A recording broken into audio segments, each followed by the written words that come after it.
Hello everybody! Welcome to our first live stream in October where we're actually doing a project. Some of y'all might have caught me live the other day when the great big blackout of Facebook happened. It's so great to see everybody. Thanks for joining me. Hello everybody. Y'all come on in. Today we're going to be making this fun little mug rug.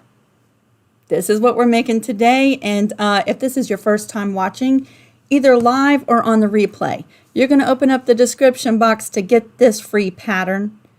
If you're watching live, you need to close the live chat. Click on the little arrow next to the title of the video.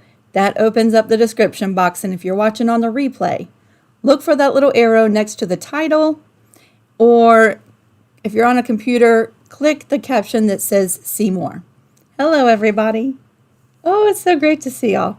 What's really awesome about this mug rug, y'all, I did mine, and the pattern gives you the tracing templates to do a fall mug rug, right? Or for Thanksgiving.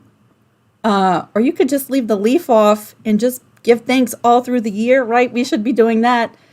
But this little pattern lends perfectly to all kinds of stuff, right?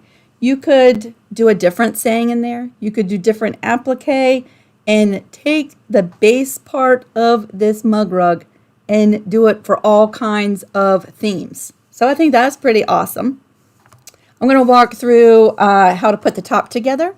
We're going to do some free motion stitching of the applique. It's raw edge applique today.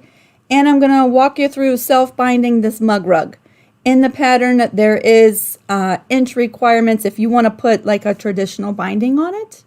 But today we're going to be using the back of the mug rug as your binding. Hello, everybody. Oh, it's so great to see you. Marie, this is your first time watching live. Thank you for subscribing. That's awesome. Sheila's got her Earl Grey tea. Oh, it's so great to see y'all. Let's see. We're going to go ahead and jump right in, y'all. We're going to jump in. This is going to be about an hour long or so. So if you're someone who doesn't like chatty videos, but you want to see how this is made, feel free to skip around. And of course, you can't skip around if you're watching live, right? Thank you. Thank you so much. Yeah, it is a cute little mug rug. I really like it. I'm going to switch over to the cutting mat so you can see it a little bit better.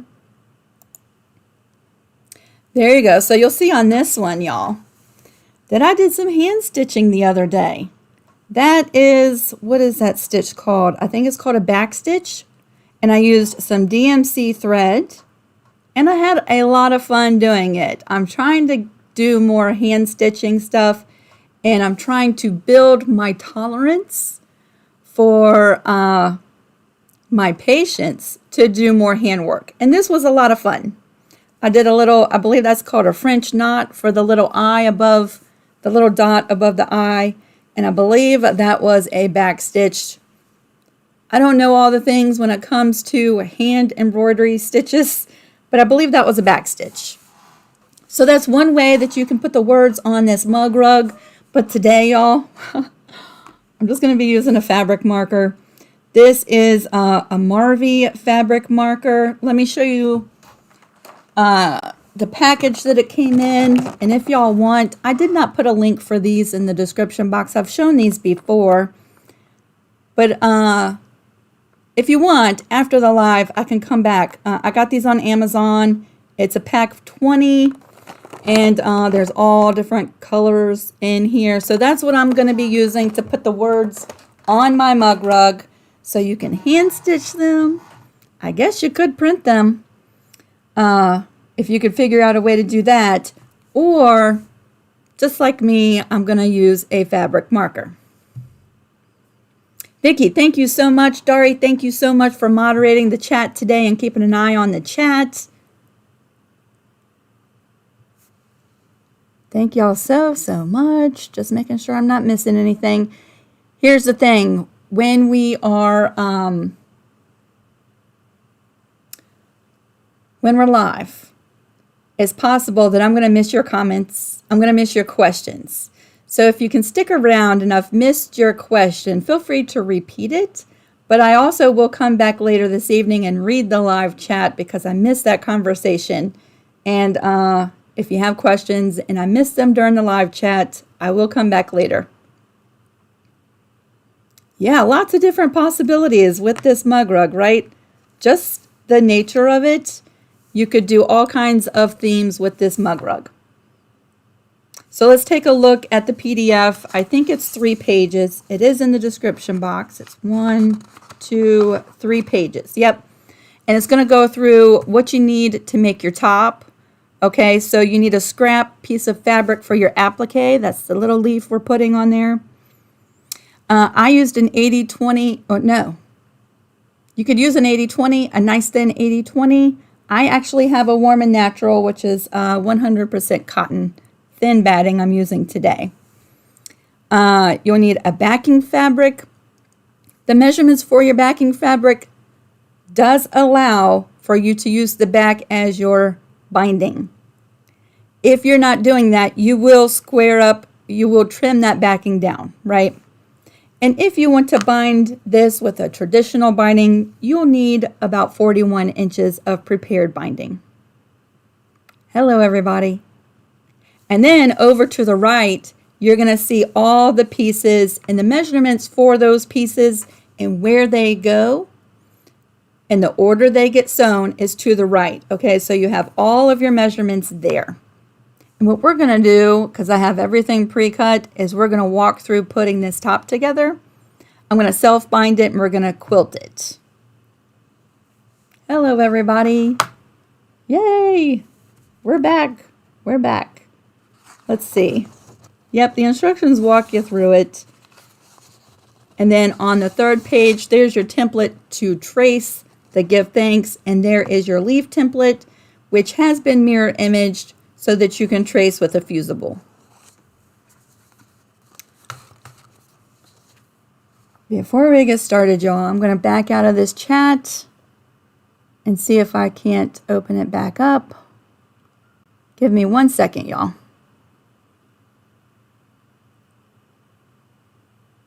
We're just going to do a refresh on this. There we go.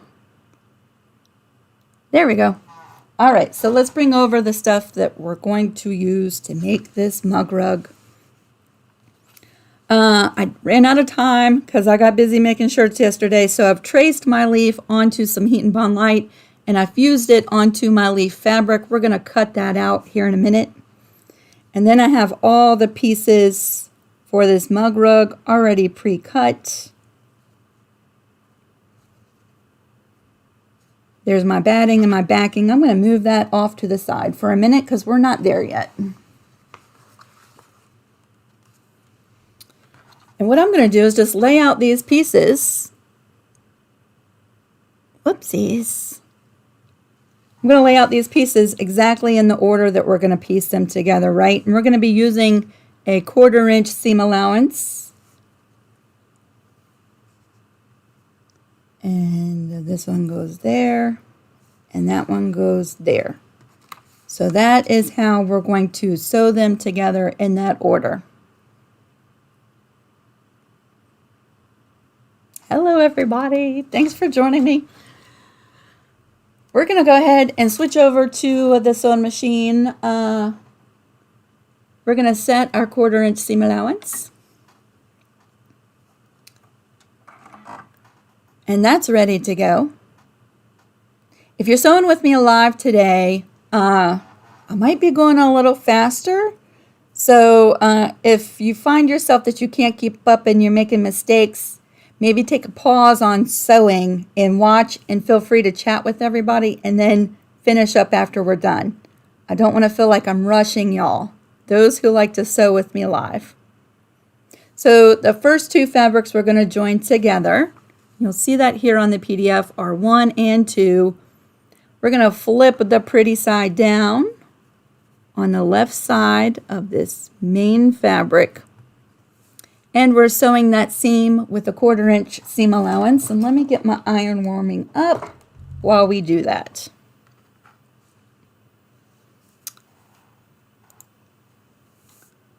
Okie dokie.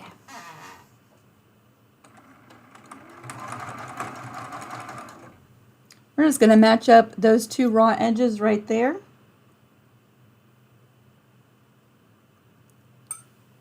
Like that, and we're sewing with that 1/4 inch seam allowance.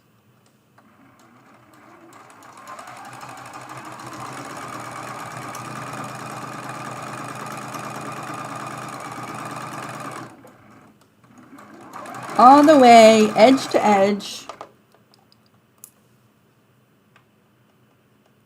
It's actually really, really simple sewing to put this top together. Let's scoot this pressing mat over some. There we go. I can scoot this over a little bit. There we go. We're just going to flip over this fabric. Do a little finger press so that everything's nice and straight, and we're going to press that seam.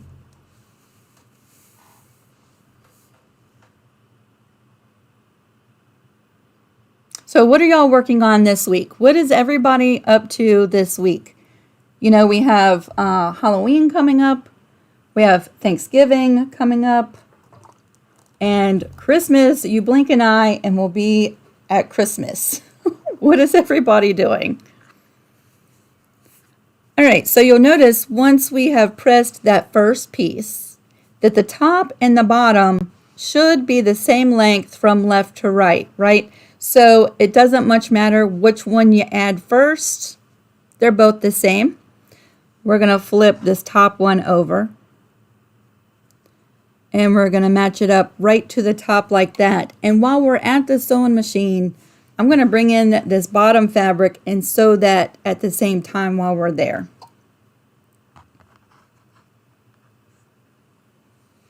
Ooh, Dana's working on your first t-shirt. Oh, that's exciting. Ooh, I hope you keep me updated on that. Not everybody loves to make a t-shirt quilt, but I'm going to tell you, I'm one of the ones who love to do them. That's one of my passions, is quilts made from clothing and t-shirt quilts. All right, we've got that one lined up. We're going to sew this top fabric on.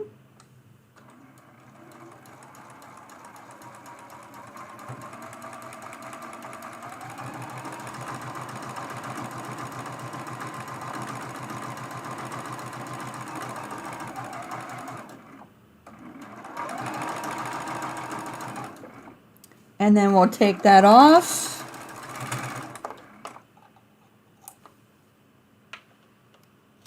And while we're still right here, I'm bringing in this bottom fabric, and we're going to lay that right on the bottom.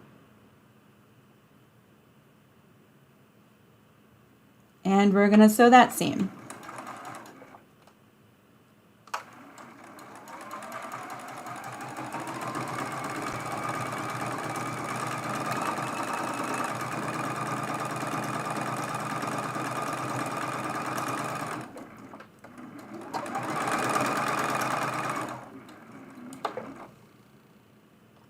So there are those two pieces.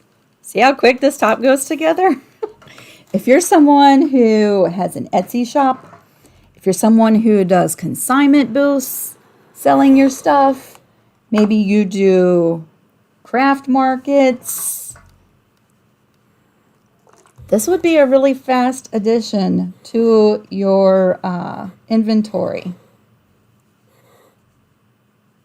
It really would. I'm going to flip that over and press this bottom seam.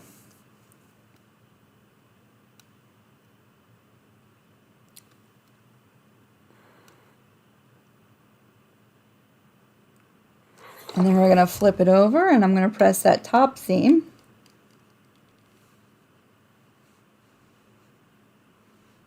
Jeannie, I see you're here. I don't know if you recognize this fabric or not.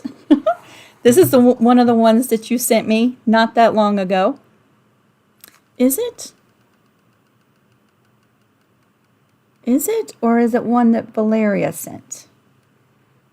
Oh, I forget now. You'll have to remind me. All right, so there's the first three fabrics added. And once you get that top and bottom piece on, then you'll notice that this right section is exactly the same length from top to bottom, and that's our last piece to actually sew to make up this top. So see how quick that comes together? Super quick. We're going to bring that right over. And it's kind of good that the top goes together so quick because we're going to do raw edge applique in the leaf shape. Now I'm going to make that fast by using the free motion foot, right? I can breeze through that really quick, but if you're going to do a zigzag stitch or a satin stitch to sew down your leaf, then that might be the most time-consuming part, unless you're doing the back stitch for your letters.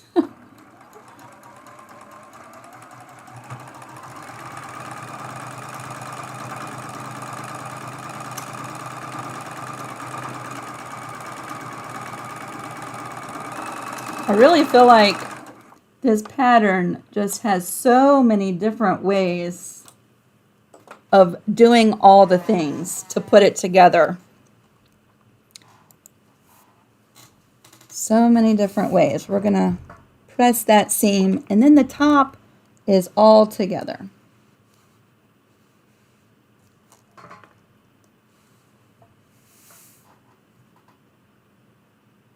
I knew you sent me the purple, Jeannie, but I thought that this was maybe in there. So this one must have come from Valeria. All right, so there is our top, y'all. All done. You could do words down here. You could even have added a top fabric here that's folded in half and made a little pocket if you wanted to. Lots of different options. Jennifer, you're new here. I'm so glad you're stopping by. Thank you so much. All right, so certainly before we layer this mug rug, we need to transfer the words onto it. And to do that, you could use a light pad, you could use a window. I've picked a fabric. This is just a tea-stained muslin. And I use that for all kinds of stuff, y'all. It just goes with everything, right? So I always have a good supply of tea-stained muslin on hand, and you can pretty much see through it, right? When I lay this on there, you can see through it. But you might have picked a fabric that you're going to need some help with, so a light pad or a window might come in handy. I'm just going to center that right in there. See how it fits just right inside there? You could use a water-soluble marker. These are water-soluble pencils that you could trace with, or heat erasing pens. That's what I'm going to use today. These are all great ways to transfer the letters, and then they come out either with water or with heat. How big is the leaf? Let's see. Let me find the one pen that I have that works, and then I'll measure that. There we go. The leaf. The leaf. Ooh, I have that centered perfectly. Let me measure this one because I traced it. Ta-da, ta-da. I need a ruler.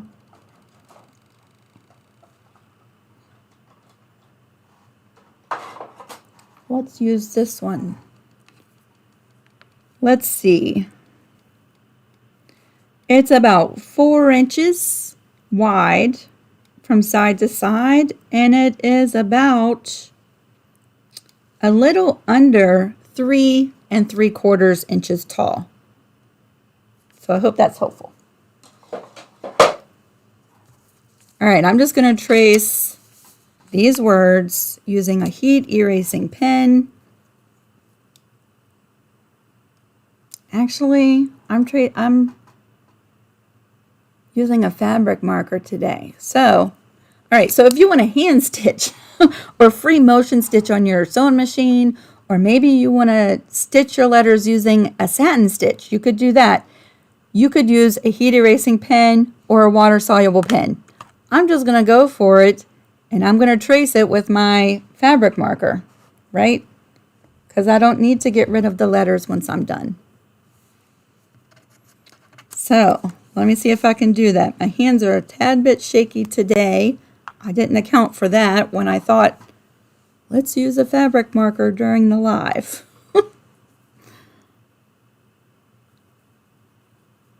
So I'll try to be nice and steady. This, of course, would be the fastest way, I believe, to get your letters on there. Although, I'm going to be really, really honest. I do like the look of the hand-stitched letters better than the fabric marker. That's just me keeping it real with you. I think this looks nice, but I just think that's so quaint with the hand stitch. It really is.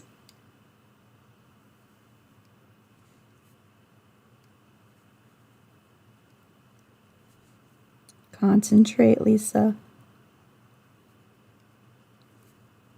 There, that does not look so bad. All right, we're going to go down here.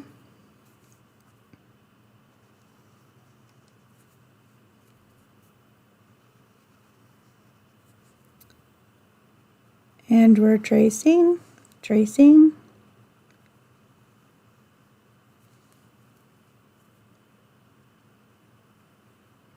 I do like these fabric markers because you see when I'm tracing, there's not a lot of like bleeding and expanding out. Some fabric markers, you do a nice line and it sort of grows. So that's nice.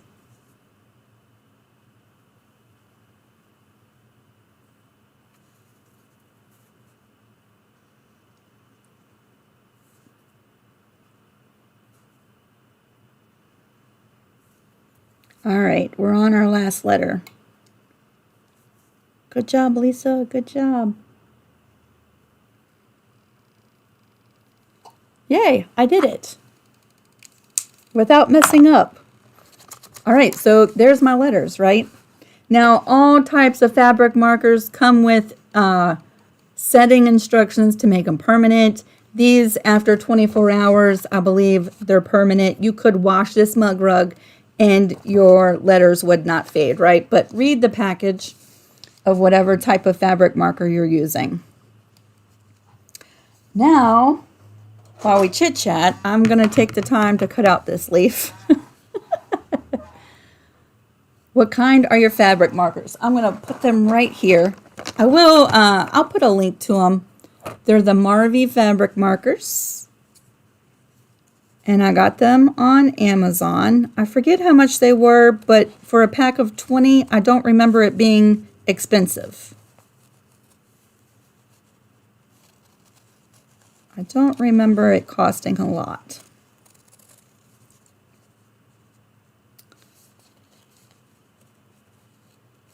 Going through, cutting. Ah, thank you, Joan.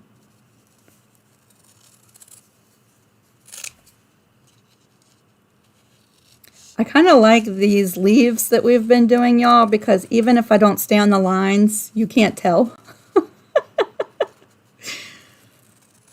You just willy-nilly cut out the leaf shape, and no one will ever know that you didn't cut it out exactly right. And all your leaves could be unique and different.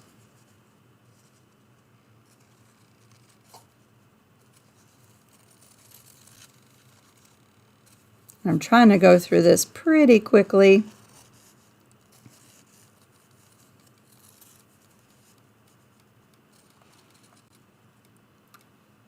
Ooh, is my camera glitching? It is.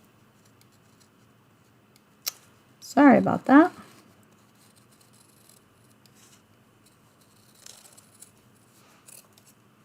And I just have a little section left to do. So that didn't take terribly long.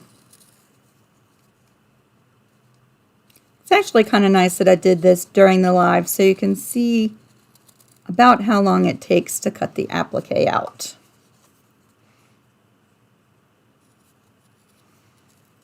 There we go. Now, it is Heat and Bond Light, so I will have to stitch that down. But if you don't want to stitch down your leaf, you could use a permanent adhesive like the Heat and Bond in the red package, right? I'm going to take that paper backing off. And there's the shiny stuff. That's the adhesive that stays on your fabric.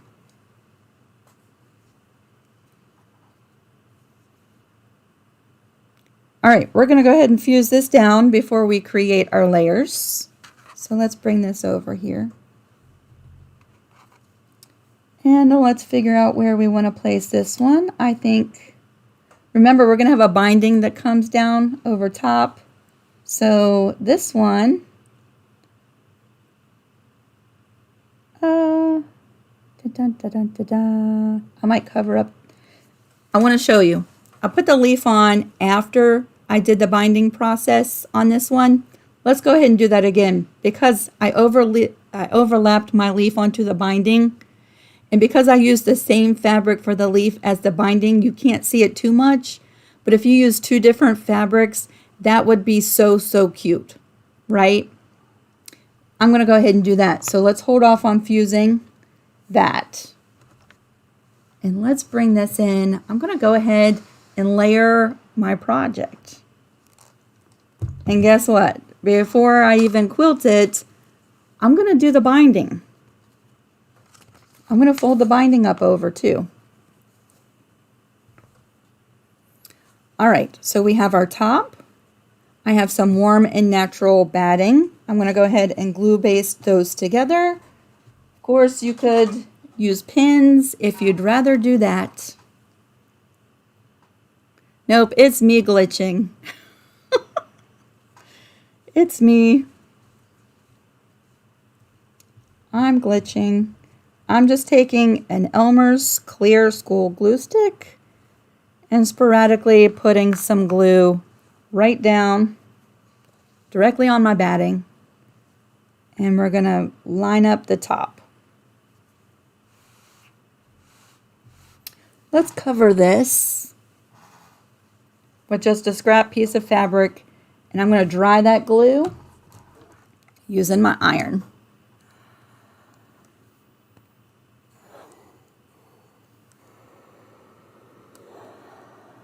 And that's just going to take a second. I am using a little bit of steam, which I think, to me, helps speed it up a little bit. Not everybody uses the steam. And then we're going to bring in our backing fabric and we're going to lay that pretty side down. And I'm going to eyeball this. However, if you want to be exact and sure, you could use some rulers and center this right into the middle, right? I'm just going to eyeball it to keep it simple. That looks pretty centered. And we're going to glue baste this.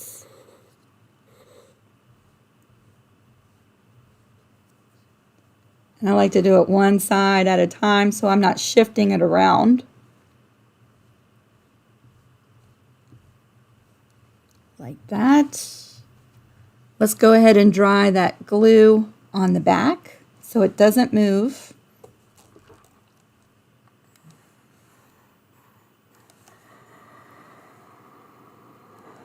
Yes, the glue.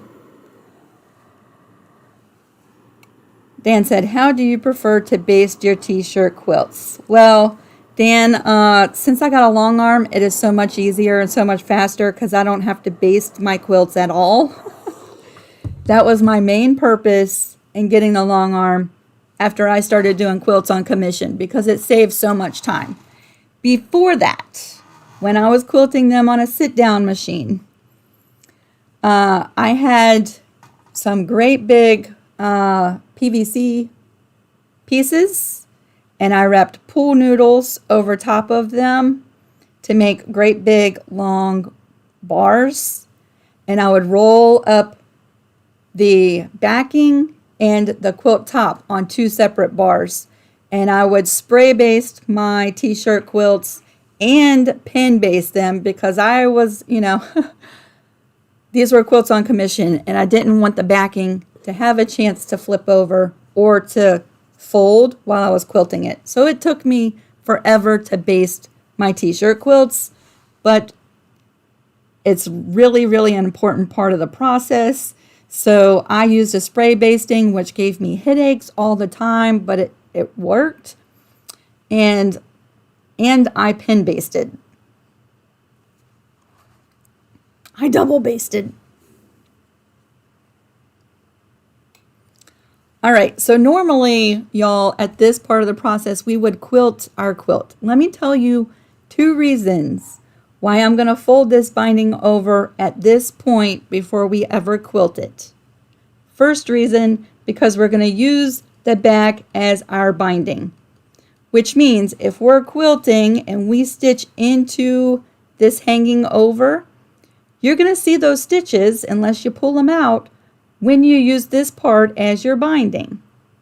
So I like to flip my binding over first. And on these smaller projects especially, I have a much easier time keeping them square if I go ahead and do the binding now versus quilting. You know how if you quilt something, sometimes it stretches it a little wonky.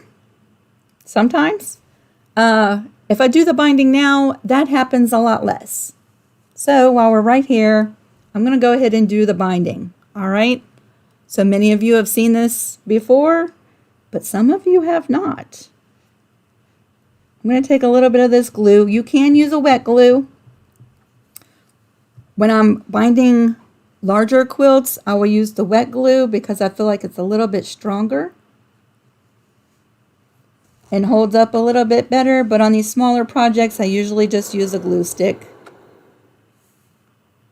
So I added a little bit of glue, and we're just folding that raw edge right to the base of our mug rug top.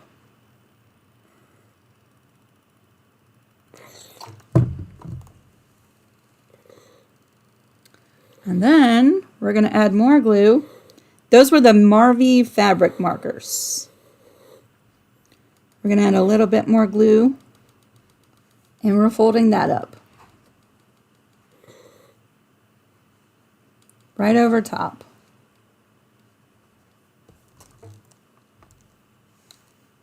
I guess we can move that out of the way.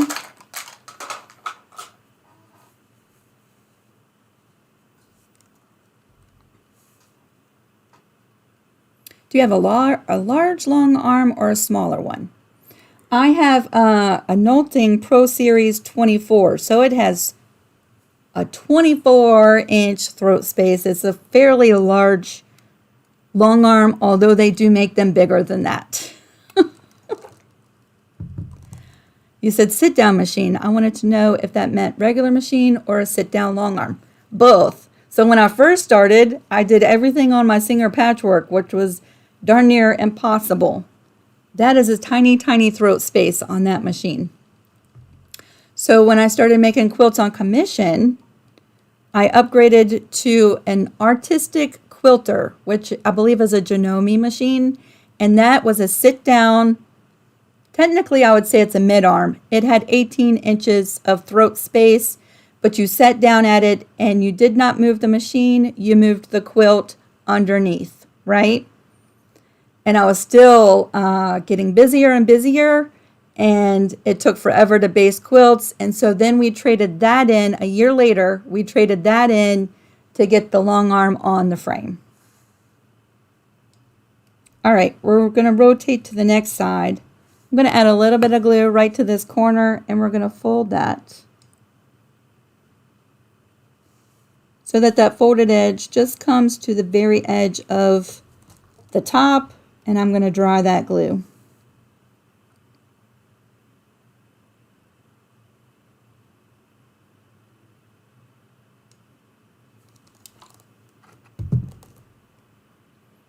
And then we're going to go through the same steps as we did just before. We're going to fold that in half.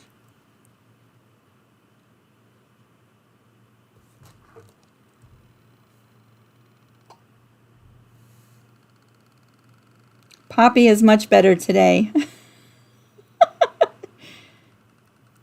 He is acclimated back into everyday living. He was highly upset Monday. We're going to add the glue. And y'all, this Elmer's glue, if you were to wash this mug rug, is going to wash out the first time you wash it. All right. If you don't ever plan on washing this mug rug, you will feel a little stiffness, especially in the binding area. Not a lot, but a little bit. But if you wash the mug rug, all the glue comes out, right?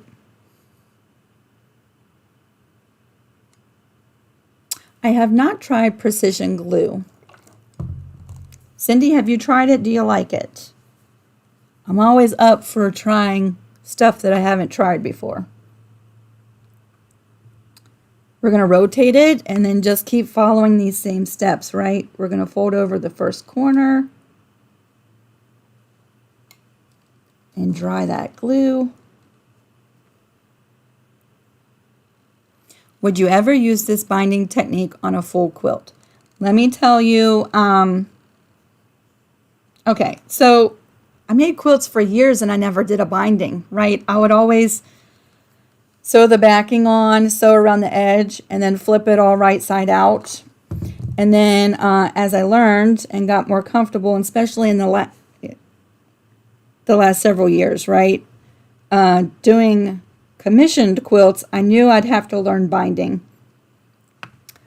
If you're just starting out and you're doing quilts for yourself, and the binding technique, a traditional binding, is something that intimidates you, you could use this binding method on a larger quilt, but let me tell you why I wouldn't. All right, and I'm all for doing what you're comfortable with, and if this is what you want to do, I have no judgment for you. Right? A finished quilt is better than a quilt that's just sitting in the bottom of a stack that you're never going to touch, right? So if this works for you, then do it. But I'm going to tell you, see, okay, so this is one single layer of fabric. We're folding it twice, but this doubled up fabric goes onto the quilt top. This very edge is just a single layer of fabric, right? And so my thought process is that the edge of your quilt probably gets a lot of use. You know, you grab the quilt, it might rub on the floor. The very edge of your quilt might get quite a bit of use. And doing it this way, you only have one single layer of fabric along the edge of your quilt. I do think it's worth the investment of time to do the double folded, more traditional type of binding. But again, I have no judgment if you use the back for your binding all the time. That's just my thought process. So we worked around to the fourth side. This is the final side we're doing. You see it has two edges. We're going to fold both of those edges over before we fold that binding.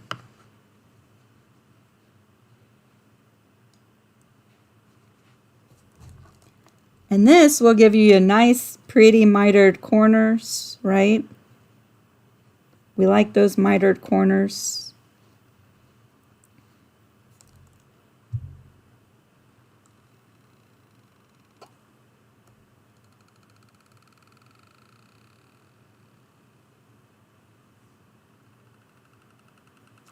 All right.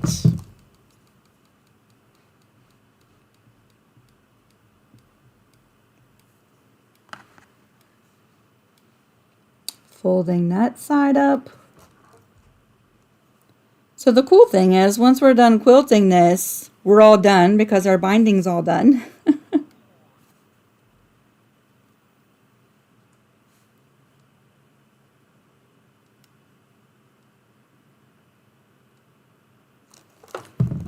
And this is the last side we're folding up onto the top.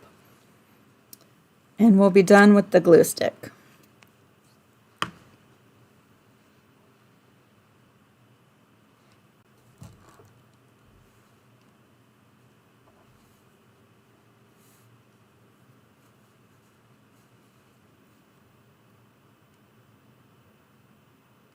You're so welcome, June. Lakeisha, you're so welcome. Yeah, I really love these fabric markers. I've used them on quilt labels. I've decorated a little apron with them.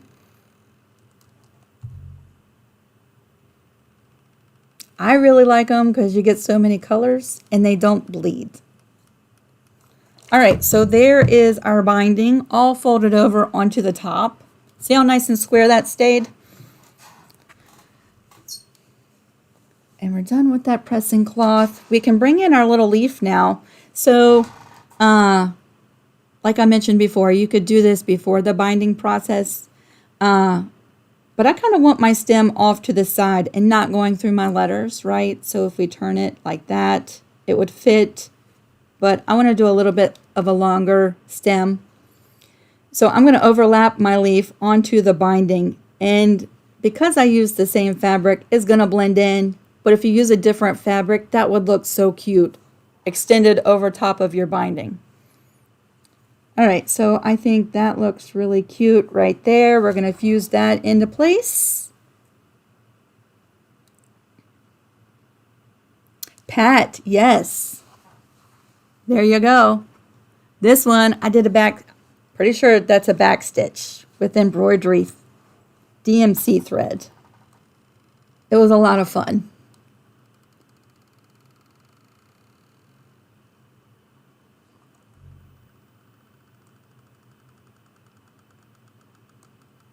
Let me just check the edges. Nope, it's not glued down yet.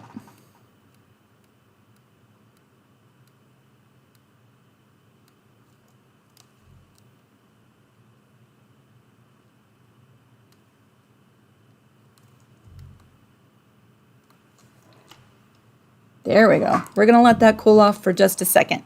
So let's see, which order do we want to do this first when we bring it to the machine? One of the first things I like to do is stitch down that binding. I like to just go ahead and do a straight stitch and stitch down the binding. And then since I have that foot on, I'm going to do the quilting. For me, I'm going to do a simple stitch in the ditch. And I will jump around because I have a little section right here I want to stitch right there. And then I'll jump down here and stitch to the edge, stitch the ditch right there. And then, while I still have that foot on, I'm going to create the stem. And for me, I'm going to use the satin stitch for my stem. You could use the fabric marker. Again, you could use a zigzag stitch all kinds of ways. You could even hand stitch the stem on there, right? And then I'll switch the foot and I'm going to stitch down the leaf. So that's the order we're going to do things. I did not use freezer paper on this one. I used Heat and Bond Light, which I might have wanted to stitch down the binding before I fused my leaf on. Because now I'm going to be stitching over top of the tip of my leaf, but that's all right. All right, that's cooled off, so we can switch over to the sewing machine for a little bit. We're going to be here for a minute. So in my bobbin and in my top thread, I have a thread that's going to match this binding and leaf fabric pretty well. So you might not see it so much. It's just a tad bit darker. I'm going to pick a straight stitch. And for my binding, sometimes I like to do a 3.0 in my length. So it's not really short stitches. It's just a little bit longer. And we're going to go right around the edge. And you know what? I'm going to change the foot so maybe you can see a little bit better. So I'll put my open toe foot on. You might be able to see that a little bit easier.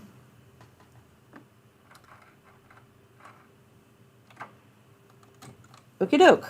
We're sewing some binding.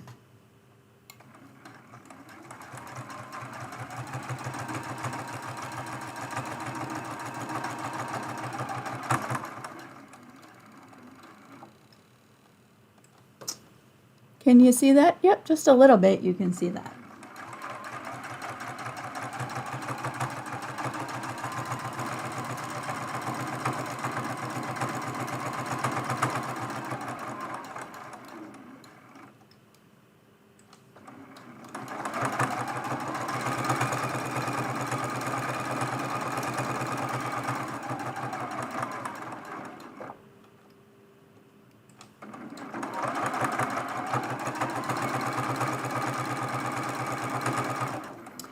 Now I am going to sew over the very tip of my leaf. On my first one I did the other day, I fused the leaf down after I stitched down my binding. So you might want to keep that in mind. So you're not going to do what I'm going to do and stitch over the tip of your leaf.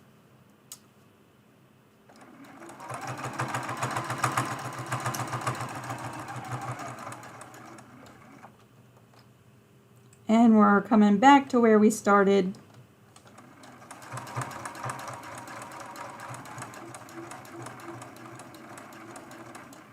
Going to overlap and then just backstitch just a little bit and take that away and trim those little threads. I get a much cleaner start and finish if I don't use my thread cutter. So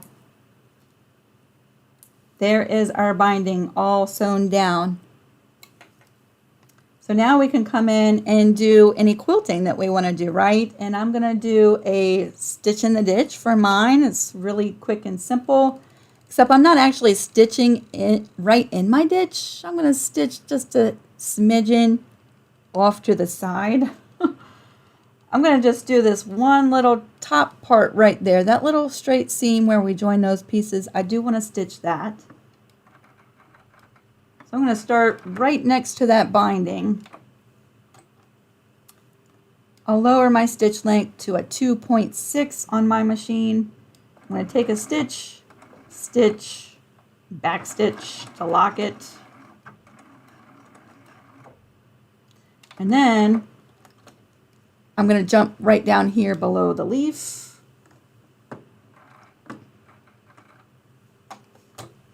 Stitch, stitch, back stitch.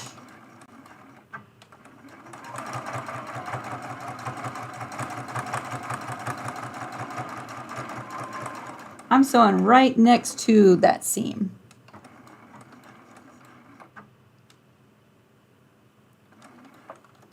We'll lift up the needle, trim those threads. We'll clean all this up once we move back to the pressing mat.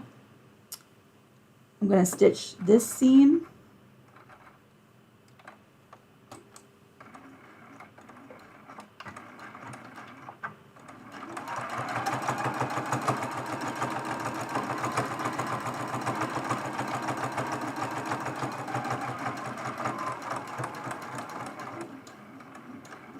And back stitch to lock it.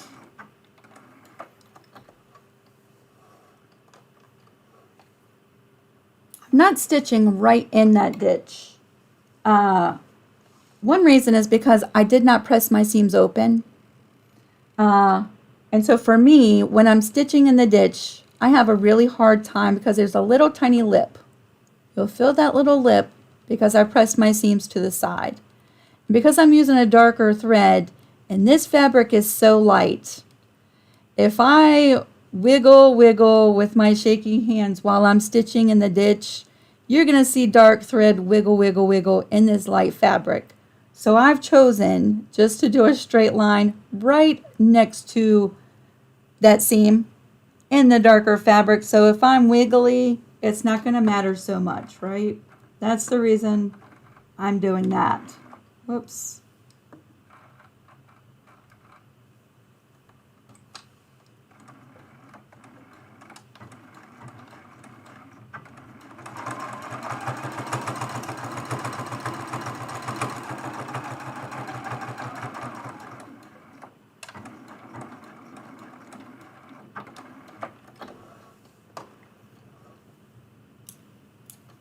All right, we have one more seam to do.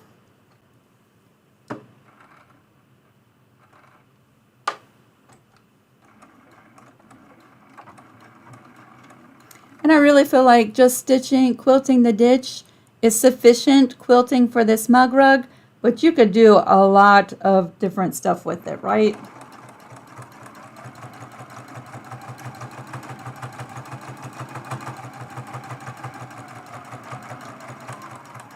This one I'm going to go right to the edge of that leaf and then stop.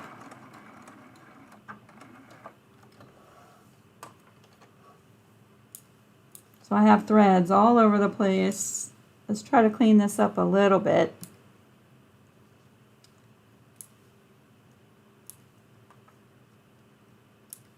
so it's not so distracting. We'll finish cleaning it up here in a little bit. There we go. All right, so I already know I want to do a satin stitch for my stem, the leaf stem. Since we have this foot on, I'm going to just choose a satin stitch on my machine. The length, I'm going to do a 0.3. And for the width, let's see what 2.8 looks like.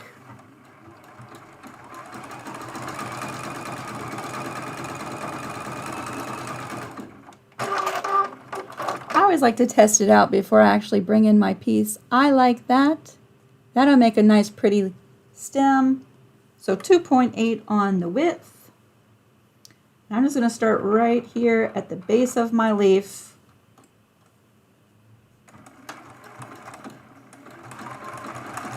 I do like to sometimes do a little back stitch there just to help lock it.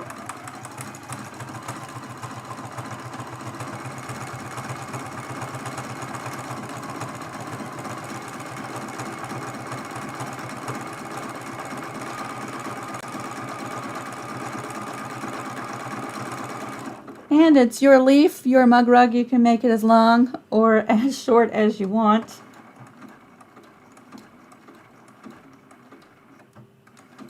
I backstitched at the end, and now we can go ahead and switch over to the free motion foot. I'm going to do a free motion stitch because it's really fast for me to stitch down the leaf. However, there's a million stitches you could do, right? You don't have to do the free motion stitch at all. I want to encourage you to try it though. I'm a huge fan of it. I try to endorse using your free motion foot as much as possible. I know I've talked to many of you who are on the fence about it, and I wish that you would allow yourself some time just to practice with it. Just to practice. All right, so I'm going to just take this top thread, and I like just to put it right through the whole of the free motion foot. I'm going to drop my feed dogs. You could cover yours if yours do not drop. I'm going to pick a straight stitch, and I'm lowering that stitch length all the way to 0. And I'm hoping we're still going. It's still moving? Yeah, okay. I'm going to take that top thread and just hold on to it for a second. I'm staying away from the very edge of the leaf, just a smidgen. And I'm going to lower the needle and then bring up that bobbin thread.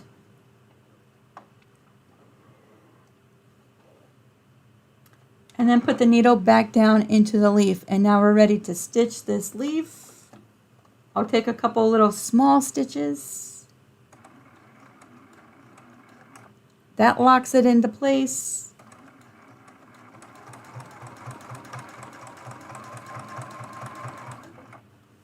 And then I can trim those little thread tails.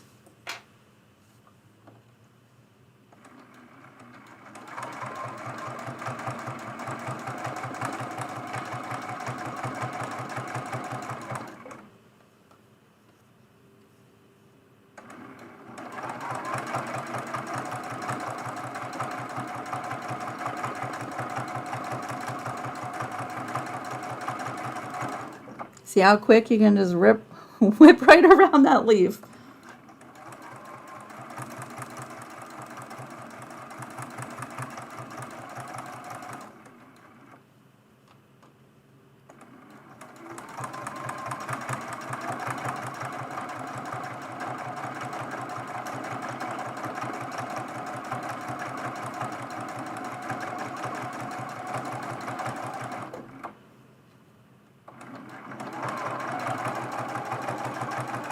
And just like that, I went around the whole entire edge. Now on the other one, I didn't do this, but let's add some little texture to the leaf while we're right here. I will go right up the center of the leaf and then come back down some.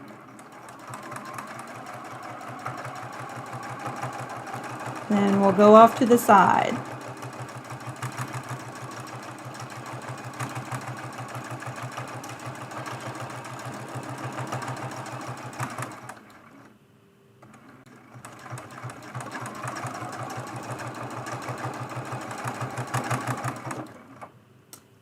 Just a couple little locking stitches and we're done, y'all. That is everything.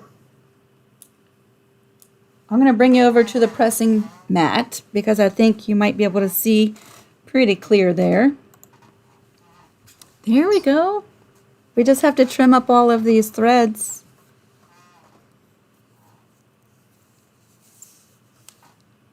All right, so we have all these little thread tails we're going to trim up.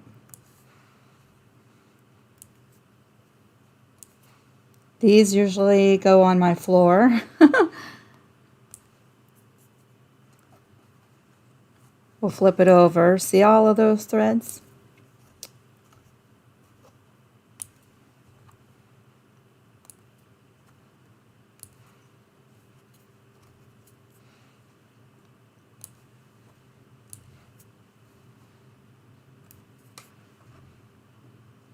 Trimming, trimming, trimming.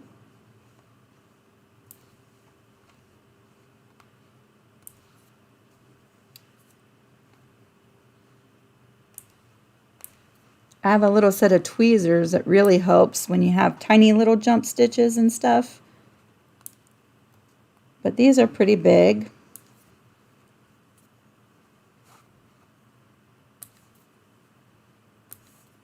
There we go. Is that all of them? There's one more.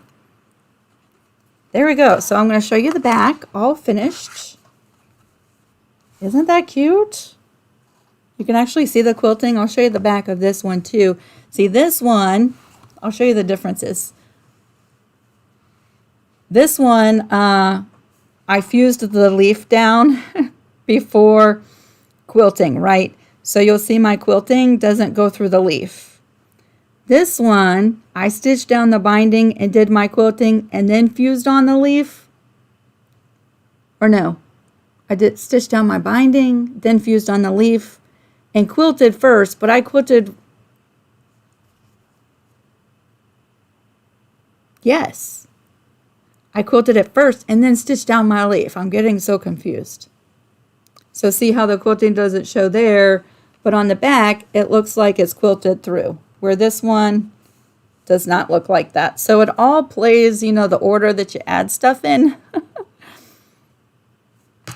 But I think that's super cute either way. And then here is the front of both of them. So you'll see the one with the fabric marker and the one with the hand stitching. So what do you think? What are some other ways? Let's brainstorm some other ways that you could add the words onto the middle section of this mug rug. What do you think? Helen, when printing this pattern, it should be all of my patterns are always true to size. You should pick the actual size setting when printing, and that's 100%. I use Adobe Reader, which is free. If you don't have Adobe Reader, you can download that for free. You can view and print from Adobe Reader, and if you have Adobe Reader, you will see in the print settings the little option that says actual size. That's the one you need to pick.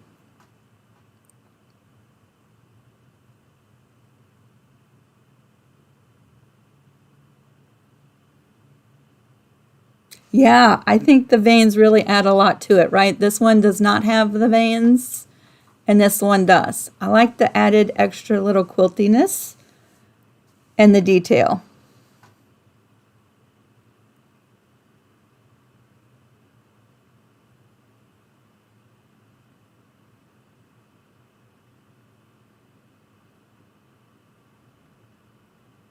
Ella said sublimation. Yes. I've had so much fun with sublimation here lately. Okay, so shameful little plug here. I don't know if you've checked out my Etsy shop or if you follow me, my business page on Facebook, but I've been making custom quilt labels. I make the little tags, but now I do make quilt labels that are custom quilt labels. And I just put some shirts in my shop. So I've been having a lot of fun with my sublimation printer.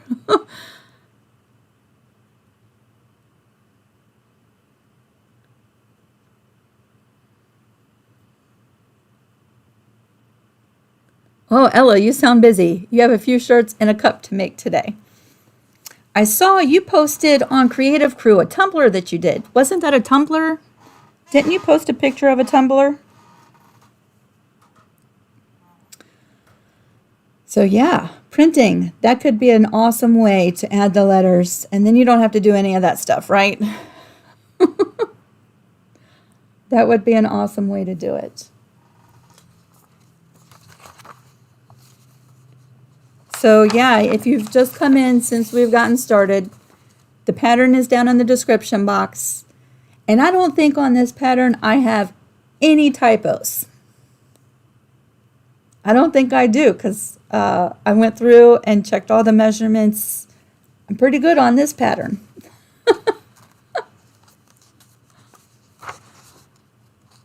I just want to make sure I'm not leaving anything out that might be helpful to you. But I think that's everything. So of course, if you make this, I would love to see it. I'm going to upload this file to the files section on Creative Crew on Facebook. So you can find it there. I know some people have a hard time accessing Google Documents to print their patterns. So I will be putting that up in the file section. You're welcome.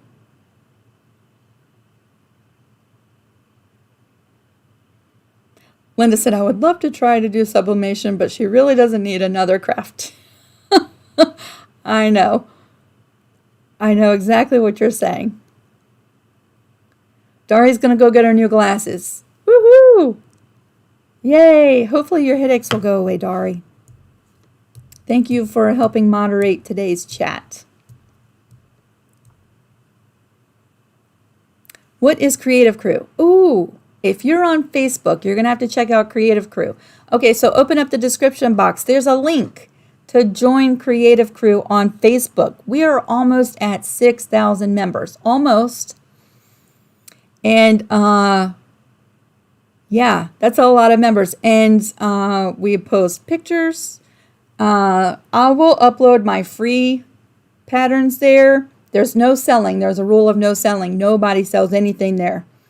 But I do upload free patterns there. We share tutorials. We do all kinds of stuff. If you have questions about your projects, you could take a picture and post it. And more than likely, you're going to get plenty of help. So yeah. Sometimes we do Zooms.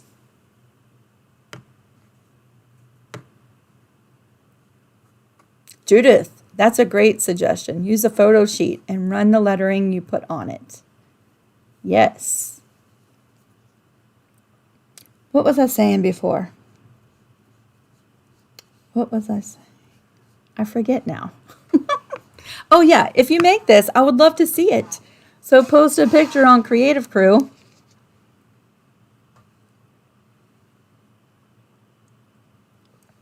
Miss Pat. I'm actually going to be doing a Zoom about that. Okay. Let me see if I can see what day we're doing that. You can find out more information about the exchange actually on Creative Crew. Okay. And I'm going to do a Zoom. Which day is that? Which day is the Zoom? On the 19th at 8 p.m. And if you say, oh, I don't know how to do a Zoom, or I'm going to miss it. Guess what? I'm recording it. So whoever's in that Zoom is getting recorded, and we're going to put it on Creative Crew. Only you can watch the replay on Creative Crew. I'm going to go through all the details.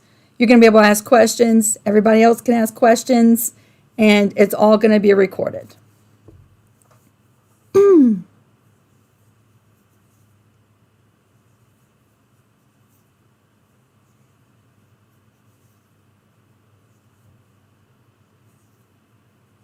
Hello, everybody. Oh, Kathleen said I'm that late. Oh, no, you're just coming in. Yeah, we breezed right through this one. Although we have been here for an hour. We did finish this up really quick. It's a super duper fast project.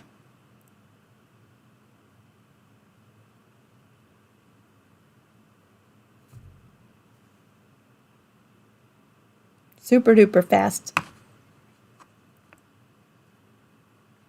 Dan, you are not the only guy.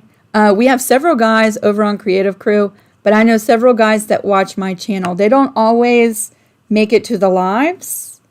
And sometimes they're on the lives and they don't always chat. But you're not the only guy. And let me just tell you, I think it's pretty awesome that you're making quilts. You know, there's a lot of men in the quilting industry. I'm trying to recruit Harlan into doing my long arm quilting. I'm going to teach him how to do it. I am. I have a quilt. I just quilted for a client. She sent me her down home Christmas quilt. You know what? I can take this off. There we go.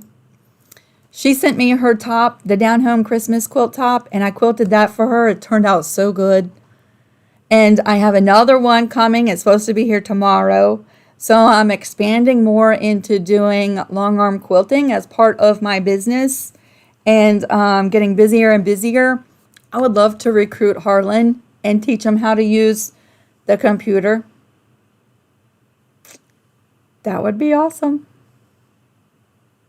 The Quilting Marine is awesome. Are you subscribed to his channel? He is a lot of fun to watch.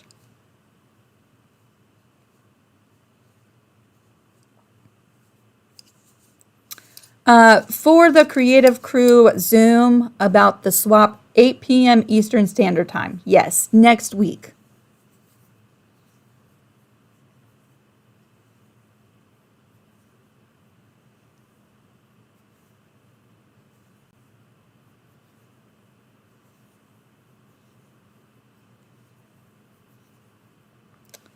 Yep. So, here it is Friday. Any big plans for this weekend? Any big plans for this weekend? I feel like we finished so fast today.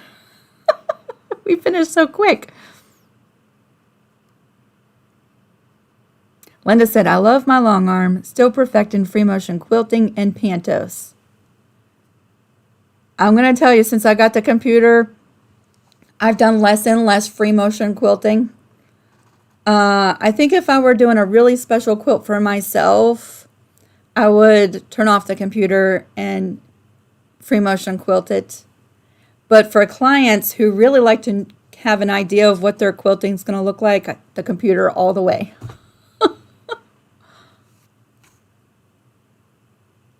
Anitra, your fridge is still giving you a problem. Wow. Gloria's working on the Kimberbell candy corn wall quilts. That sounds fun. Deborah's getting a new fridge. Cheryl's changing her mattress. Do you know what a difference that makes sometimes? That's exciting. Vicki has reports to write for Monday's meetings.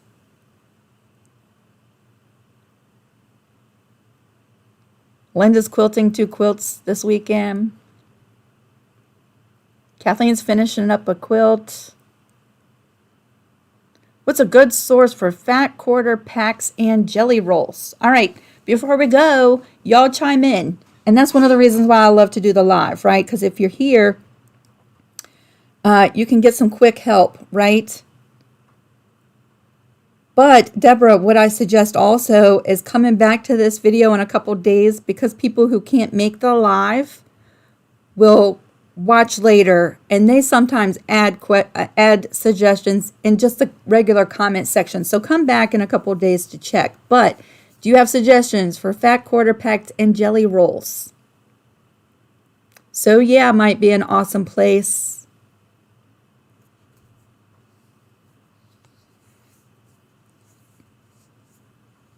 Beverly said Jordan Fabrics. Check out Jordan Fabrics. Ooh, that's 5:30 a.m. where you are. That is too early. I don't blame you for missing it. But I am going to record that Zoom.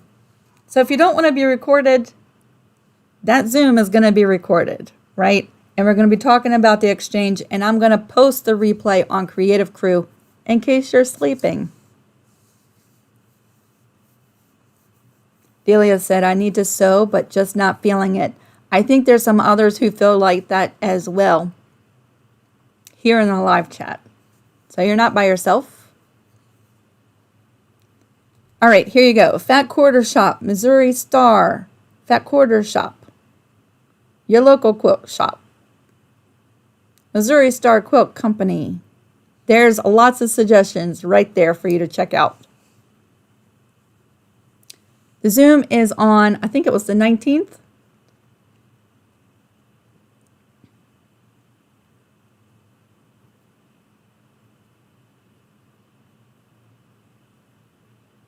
I'll put more information about the Zoom on Creative Crew this weekend. I think it's already, okay, so, you know, Facebook is changing stuff all the time. It used to be the announcements section. Now it's called the features section.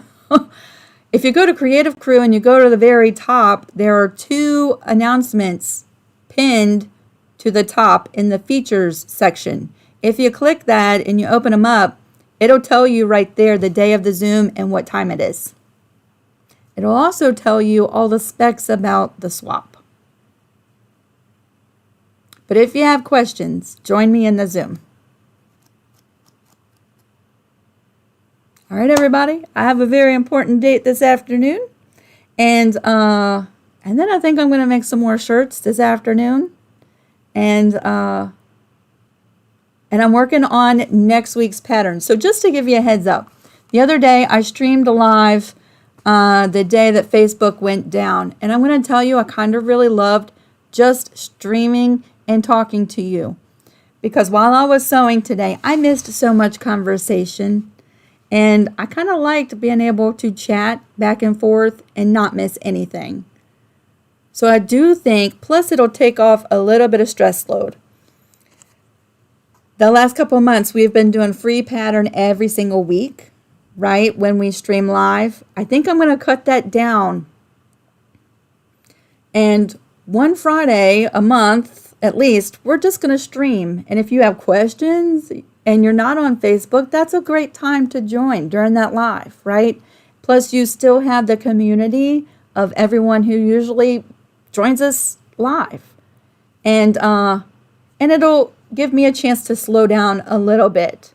I don't know if you noticed, but I've been making some typos in my patterns, and that bugs me so much. And it's just because there's so much to do.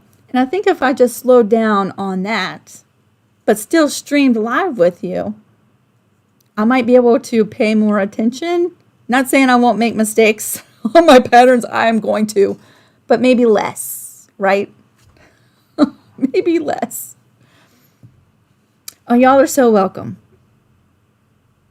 We do the lives, Marie, usually every Friday. Now, I have been gone. We went camping and visiting family for a couple weeks. But usually, we're live Fridays at 12 noon Eastern Standard Time.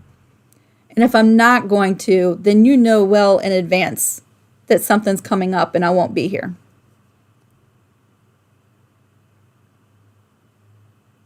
Y'all love the chatting. Awesome. Cheryl said she's a chatterbox anyway. Not everybody is, Cheryl. You'd be surprised at some of the feedback I get on these longer, chattier videos. And that's why I try to save a lot of this kind of talking until we're done with the project. Because I get a lot of people that tell me I talk too much. All right, y'all. I'm off to have a date with a friend and then make some more shirts. So check out my Etsy shop if you're looking for Christmas presents for quilters. Just saying. Link is in the description. I'll see you next Friday. We're going to do a fun project. It will be a fun free pattern next Friday. Not a chatted video, a free project next Friday. Thank you, Betty. I hope y'all have a great day too. Let's see, where are we at? Here we go. I look forward to coming back tonight and reading all the stuff I missed. And if I missed your question or your comment, I'm going to see it later tonight. Okay? Love you guys. Have a great weekend. Bye.